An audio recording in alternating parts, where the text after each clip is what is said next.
ஒரு காலத்தில் எபிரோன் என்னும் நகரில் ஆபிரகாம் என்னும் மனிதன் வசித்து வந்தான். சாராள் 127 ஆண்டுகள் வாழ்ந்தாள். அவள் கானான் நாட்டில் உள்ள கீரியாத் அர்பா எனும் நகரத்தில் மரணமடைந்தாள். ஆபிரகாம் மிகவும் துக்கப்பட்டு அவளுக்காக அழுதான். பிறகு அவன் மரித்துப்போன மனைவியின் உடலை விட்டு எழுந்து போய் ஏத்தின் ஜனங்களோடு பேசினான். அவன், நான் உங்கள் நாட்டில் தங்கியிருக்கும் ஒரு பிரயாணி.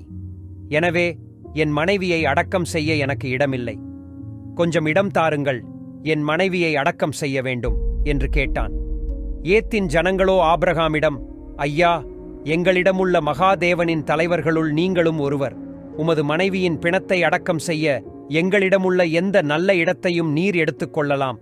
எங்களுக்குரிய கல்லறைகளில் உமக்கு விருப்பமான எதையும் நீர் பெற முடியும். உமது மனைவியை அங்கே அடக்கம் செய்வதை எங்களில் எவரும் உம்மை தடுக்க மாட்டார்கள் என்றனர். ஆபிரகாம் எழுந்து அவர்களை குனிந்து வணங்கினான். அவன் அவர்களிடம், நீங்கள் உண்மையில் எனக்கு என் மனைவியை அடக்கம் செய்ய உதவ விரும்பினால் சோகாருடைய மகனாகிய எப்பெரோனுக்குச் சொல்லுங்கள்.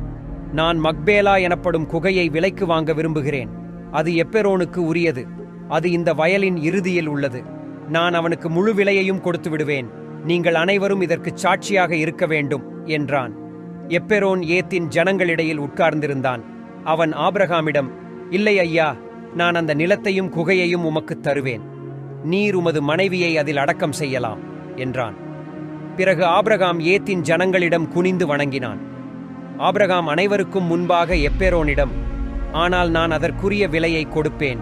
என்னுடைய பணத்தை ஏற்றுக்கொள்ள வேண்டும். அதன் பின் என் மனைவியை அடக்கம் செய்வேன் என்றான். எப்பெரோன் ஆபிரகாமுக்கு, ஐயா, நான் சொல்வதைக் கேளுங்கள். 400 சேக்கல் நிறை வெள்ளி என்பது உங்களுக்கும் எனக்கும் சாதாரணமானது. எனவே நிலத்தை எடுத்துக்கொண்டு மரித்த உங்கள் மனைவியை அடக்கம் செய்யுங்கள் என்றான். அதனால் ஆபிரகாம் 400 சேக்கல் நிறை வெள்ளியை எடையிட்டுக் கொடுத்தான். எனவே எப்பெரோனுடைய நிலம் ஆபிரகாமுக்கு கிடைத்தது. இது மம்ரேவின் கிழக்குப் பகுதியிலுள்ள மக்பேலாவில் இருந்தது. ஆபிரகாமுக்கு அந்த நிலமும் அதிலுள்ள மரங்களும் குகையும் சொந்தமாயின. அவன் செய்த ஒப்பந்தத்தை அங்கு அனைத்து ஜனங்களும் கண்டனர்.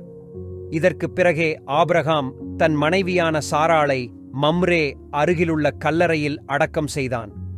இது கானான் நாட்டிலுள்ள எப்பெரோன். இப்படி ஏத்தின் ஜனங்களிடமிருந்து பெறப்பட்ட நிலம் ஆபிரகாமுக்கு உரியதாகி கல்லறை பூமியாக உறுதி செய்யப்பட்டது.